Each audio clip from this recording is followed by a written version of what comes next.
What is going on, guys? In today's video I will show you the top 3 best builds in POE Exile's 2 new update, The Rise of the Abyssal. So in this guide I will give you a quick overview of each setup, then I will explain what skill gems and upgrades should you focus on, then as well we'll see what is the best gear and how to get it, and then finally we will go over the passive tree, stats, your skill rotations, and even what atlas passive should you use, so we would be able to get the highest damage possible and much more. And remember, if you want to check these builds, look up the best items, the skill trees, and POE building, then check my links in the description. And before we continue, thanks to U4GM. They are a pro website that provides POE2 services like cheap currency, then even to trade all types of quality items and gems and much more. They have also more than 20,000 positive comments on Trustpilot, and this website is really worth a try. So make sure to use my discount code KATE for extra 6% off.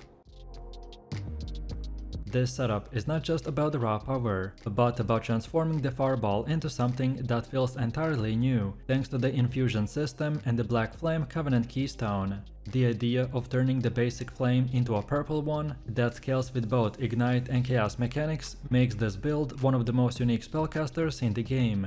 At its core, the build revolves around the Fireball, which is a skill that has existed since the very beginning of POE Exile, but Fireball has changed dramatically in the 0.3 by becoming a spell that interacts with the new infusion mechanic. Infusions are temporarily elemental ground effects generated by certain spells, and when you consume a fire infusion with the fireball, your next cast will explode into multiple secondary projectiles. So now suddenly, the fireball no longer feels like a slow single orb, but more like a miniature of the storm bolt, by spreading across the screen and multiplying your damage in every direction. Not only does your flame now appear purple, but they also ignite as chaos, meaning that your damage over time comes from a completely different scaling. This allows you to stack chaos multipliers, ignite duration and the damage over time, in ways that the basic fireball build would not achieve. The Blood Mage Ascendancy will tie everything together by changing the way that you pay for spells. Instead of mana, every cast will cost life. At first, that might sound dangerous, but the passive tree and the gear are designed to make it feel smooth. Your life pool is massive, your regeneration and the lich are consistent, and your spells will actually help you to sustain by returning the health with every cast. So let's take a look at the build, and the first thing is the skill gems. The fireball is our centerpiece, but it only becomes the monster we want when it interacts with infusions. The infusion mechanic means that you need to support spells that constantly feed your fireball with the charges of power.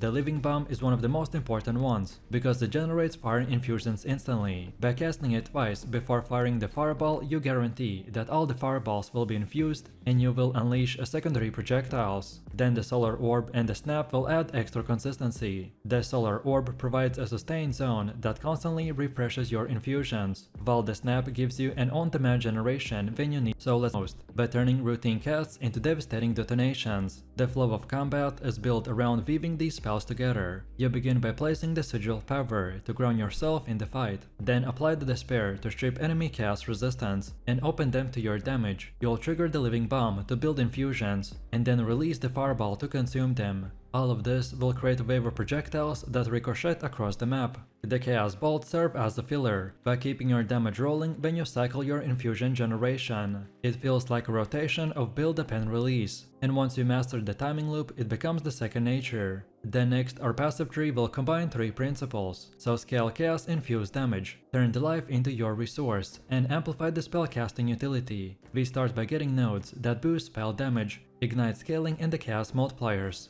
With the Blackflame Covenant active, all of your fire damage will become chaos, so every chaos node will become relevant. The damage over time multipliers, ignite nodes, and the burning damage clusters will all become key parts of your scaling. This dual interaction between the fire mechanics and the chaos mechanics is what exactly allows the fireball to reach its full potential. Then the life investment is the second major priority. Because you are a blood mage, so your life pool is both casting resource and a survival buffer. The nodes that increase the flat life, percentage life, and regeneration will become more valuable than almost anything else. Notables like the Sangumancy and the Whispers of the Flesh will feed directly into this style, by rewarding you for casting and spawning life remnants that support your sustain. Recovery on the spell hit, life leech and regeneration nodes will keep the loop stable, so that you never feel like you're actually running out of life, despite constantly draining it.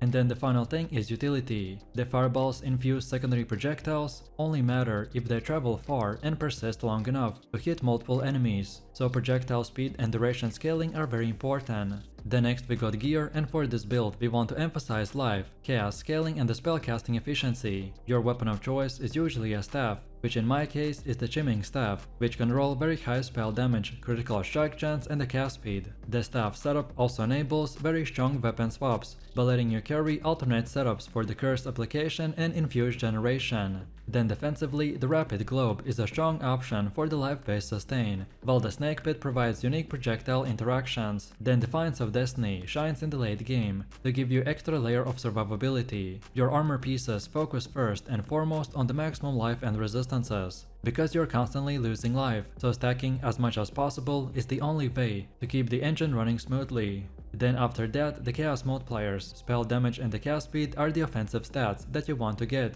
Jewelry is where you push your ceiling, so amulets and rings with the global critical strike multipliers, chaos damage and the cast speed are ideal. The Seed of Catalysm is a standout ring, while the rare amulets can push your damage even further. Your belt should focus on reinforced sustain, ideally rolling a very high life and the flask modifier. The flasks themselves are crucial for this build, as they act as an emergency recovery button when you get to low HP. Then for your helmet, gloves and boots, you should follow the same principles, so life and resistances first, and then whatever offensive bonus you can find. And now finally, let's take a look at how to actually play this build. Most of the time, we want to alternate between using the Living Bomb and the Fireball. Living Bomb will provide the infusion while the Fireball consumes it, and in 1 second the enemies will disappear in purple chaos. Then against tougher enemies, the rotation becomes a bit more involved. You drop the Sigil of Power to empower yourself, then apply the Despair to strip resistances, then trigger multiple infusions, and then detonate them with the Fireball. The Chaos Bolt will fill the gaps and ensure that you're never standing idle.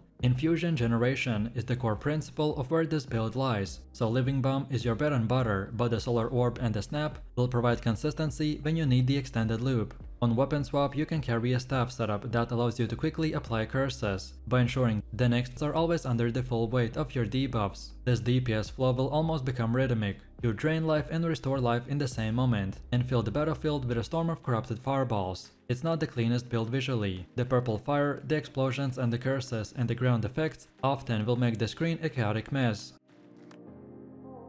This is a setup that has been making waves across the community because of how effortlessly it can shred through the maps, crush bosses and scale into the endgame. If you are someone who enjoys a fast-paced range playstyle, with the ability to delete entire screens of enemies in seconds, then this is a setup that you definitely want to try out. The strength of this build comes from combining Lightning Arrow's massive screen clearing power, with the supporting mechanics like the Herald of the Thunder, Tornado Shot and the Lightning Rods for devastating single target damage. When you're mapping, it feels like you're constantly surrounded by the chain explosions of the lightning and a thunder, as the shocked enemies fall and trigger even more Herald procs. And when it comes to fighting bosses, you can just switch into a very controlled single target rotation that melts even the tankiest targets. What really makes this build stand out compared to the other setups in the 0.3 is its versatility. It clears like a zoom mapper, but also has the raw damage to take down pinnacle bosses. And on top of that, it's very forgiving to gear. And thanks to how Ranger works, you can solve mana problems with just one good stat roll or a single Javel. By the time that you're properly geared, mana stops being an issue entirely, leaving you freely to focus purely on deleting everything in front of you. So let's start with the core of our build, which is the active skill setup.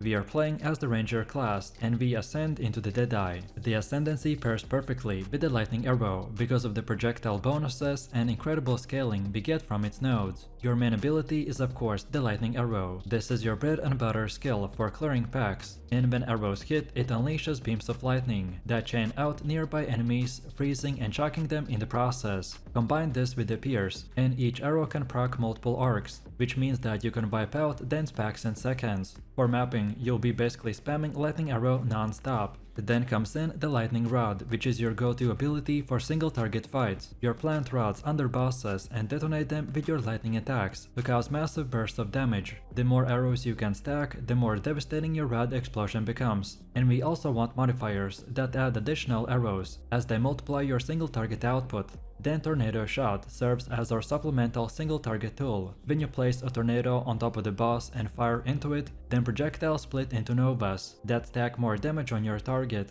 It's especially effective when paired with the lightning rod. Then the Voltaic Mark is your curse setup. By applying it to the bosses, you not only increase the chance to shock, but also boost the effectiveness of those shocks, making them take even more damage. This single gem supercharges your boss DPS. Then Herald of Thunder is where your clear speed really gets pushed over the edge. Every time you kill a shocked enemy, the lightning bolts rain down and chain through the packs by creating a cascade effect. When combined with the chain arcs of the lightning arrow, this results in near infinite screen-wide clearing. And lastly, we will have Barrage in our rotation. We use it to empower the lightning arrow or the raw damage. It synergizes well with the other skills, which gives you a powerful cooldown option for the extra burst. Also, one extra tip, keep the Stormcaller arrow on the weapon swap. This allows you to inflict a massive 20-second shock on the bosses, which gives you a huge damage boost, especially in the early stages, before your gear really comes active.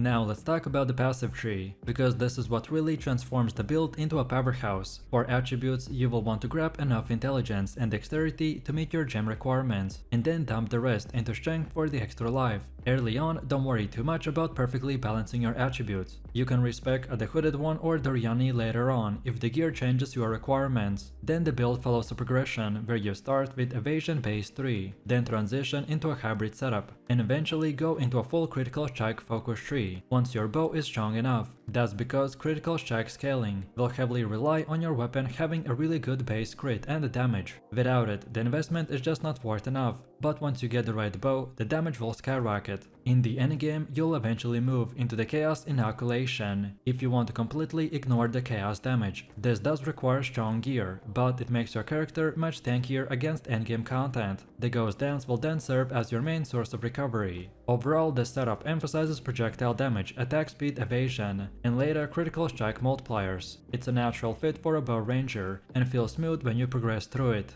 Then next up we have gear, which is always a huge part of any build, so let's break down what you exactly need. Your first priority is capping your elemental resistances at 75% across the board. Fire, cold, and lightning resistances will need to be maxed before you do anything else. For weapons, your goal is to get the highest DPS bow that you can, and in the best case scenario on a Gemini base, look for high elemental or physical damage and increased attack speed. If you find a bow with a critical strike chance, then it's even better, because that is what unlocks your crit scaling later. Then the quivers should have a flat damage, attack speed, or projectile modifiers. Projectile speed is also a great bonus, because it makes your lightning arrow feel much smoother. Then on rings and gloves should focus on the flat damage and resistances. Ideally, you want a flat lightning or the physical damage here, to scale from your attacks. Your amulet should provide spirit, since you will need at least 30 if you want to run the Rockei Mountain or the companion with the Kei Stara. Then for the chest armor, prioritize the high evasion. Once you're pushing red maps, rarity becomes very valuable, so aim for at least 100% increased rarity if possible, but don't sacrifice damage or defenses just to hit that number. Then Jevels on the tree should provide generic damage bonuses, so things like the attack damage, elemental damage, movement speed, projectile damage, and even attack speed. One Jevel must have a Sapphire Jevel with a mana on kill. This completely fixes the mana issue during mapping. And finally, anoint the Serrated Edge on your amulet for a solid damage boost. The core principle of gearing is simple. Upgrade your bow first, then focus on defenses like evasion and energy shield, and finally fill in your resistances and damage stats with the accessories.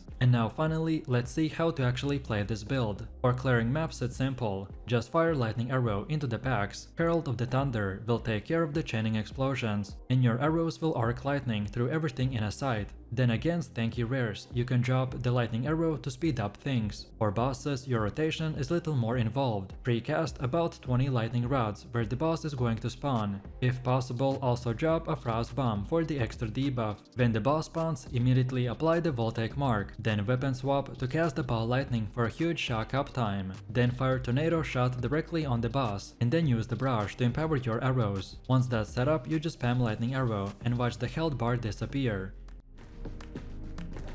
This is a Chaos Lich build that focuses on combining Essence Chain and Contagion together to create a devastating spread of damage over time while summoning Dark Effigy for totems to annihilate bosses and tough rares. Essence Chain serves as your primary single target tool, dealing high chaos dot damage that scales with every investment, while Contagion will spread that damage across the entire packs, chaining from monster to monster until the screen is wiped clean. The Dark Effigy amplifies single target damage by multiplying projectiles based on the number of active dots, which makes it incredibly strong for the boss encounters. What makes the build exceptional is how well-rounded it is. Offensively, it delivers one of the best sustained chaos dots in the game, without relying on complicated rotations. And then defensively, the Lich Ascendancy provides a massive energy shield pull, while the Soulless form converts life regeneration into the mana regeneration, giving your build almost unshakable sustain. The Eternal Life locks your health in a place with the energy shield, while mitigating damage and creating a near constant safety buffer.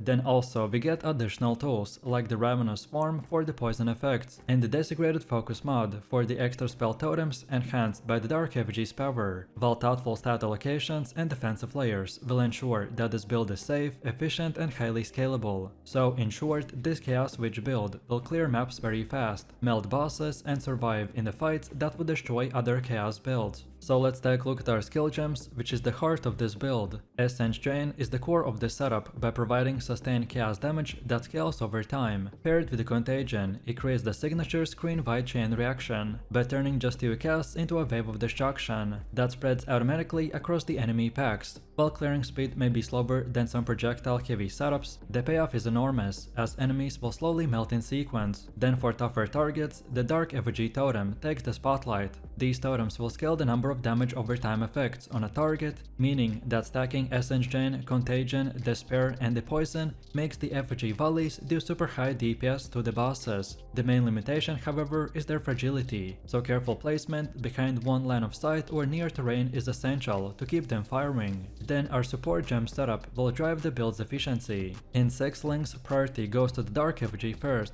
then the Essence Chain and finally Contagion. Contagion will benefit greatly from quality for wider spread, and other gems like the Spear, Temporal Chains and the Essence Chains also will scale well with the quality. The new Ravenous Swarm gem is especially OP, allowing Dark Effigy to apply poison without the extra support, though it requires additional spirit from the gear. The Essence Chain support can be adjusted for the tougher bosses, for Swapping Chain and Intense Agony for the Chain element and Deliberation that boosts single target output. In the early game, I recommend to keep Contagion at a very low level, that will help you to manage mana, but once a 6th link with the Arcane Surge is ready, then level it until it costs you over a third of your total mana for the optimal uptime. Then our utility gems will add flexibility, so by using our second weapon and getting the Sigil of Power, it will boost the boss damage significantly, especially when Effigy is active. And then finally, the Bone Storm used with the Visage of Aya will let you intentionally drop to low life after death to activate the passive bonuses. Then next we have our passive tree, and for this character we have one goal: to amplify our chaos damage over time, while building a hybrid defense that combines energy shield with the life sustain. On the damage side, we'll take clusters that give us chaos stat multipliers, increased chaos damage and the skill duration.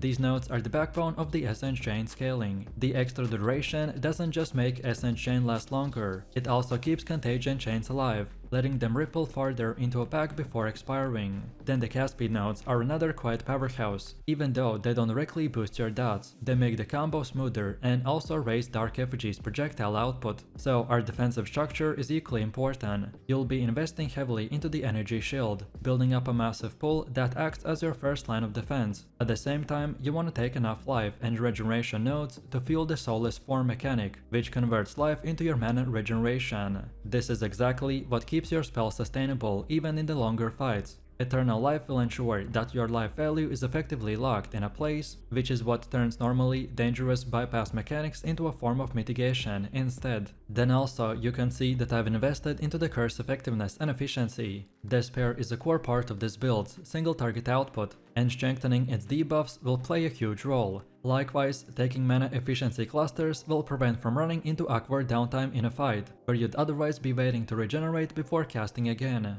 The next up, gearing priorities are straightforward but important. The Adzarus Disdain is the standout unique for this build. It synergizes beautifully with the Lich Ascendancy, and is so impactful that you'll want to pick up a corrupted version, with 2 sockets as soon as possible. Then from a defensive standpoint, the first step is capping resistances, so including chaos resistance at around 60% or higher. After that, securing an amulet with the 30 spirit is key, so you can fit all of your reservation skills. Energy shield chest pieces are your next big upgrade. The Vape Shaper works fine for the budget, but eventually you'll want either way a Vile Robe for the raw energy shield, or a Flowing Raiment if you need the mana regen to balance things out. For the offense, the gem level scaling is king, so prioritize plus chaos spell levels on your wand, then also plus to all spells on your amulet, and plus to spells on your focus. And then after the gem levels, the cast speed or the chaos damage also become important. Wands that roll again extra lightning as chaos are particularly fun, since they enable shocks through the effigy projectiles. Mana regeneration becomes crucial as the gem levels will rise. Rings are the ideal slots for this, and the dream setup is to pair it with the life, cast speed and the chaos damage, and even strong suffixes like resistances, attributes or even mana regen. Then for anointing, reverberation is an excellent and affordable choice to boost the contagion spread radius. Later, if you want more focus on single target or the defenses, the nodes like the Spiral into Insanity or the Calibration are worth considering. And now finally, let's see how do you actually play this build. When you're clearing maps, your flow is simple. Cast the Essence Chain, immediately follow it with the Contagion and then watch the waves of chaos spread. In packs with weaker enemies, you may find yourself casting Contagion first, so that they don't die before the link is established. But in most cases, the Essence Chain into the Contagion will work best. Once the chains start, you'll often see entire screens wipe out with no further effect. Then for bosses and tough rares, you'll want to slow down and set up, so place first your Dark Effigy Totem when they won't instantly die. Then drop your Sigil of Power and curse the ground with Despair. By the time all of these are stacked up, your effigy projectiles will be tearing through the chunks out of the tankiest targets. It will feel slower compared to the big hit builds, but the DPS uptime is much higher, so you can dodge, reposition or kite while the dots will do their work. Also, one of the most unique mechanics here is the intentional low life setup. Eternal Life lets you drop your health to 35% or even less, and keep it there so as long as your energy shield stays up. So overall, if you're looking for the most powerful and the highest DPS Chaos Lich build, then here it is.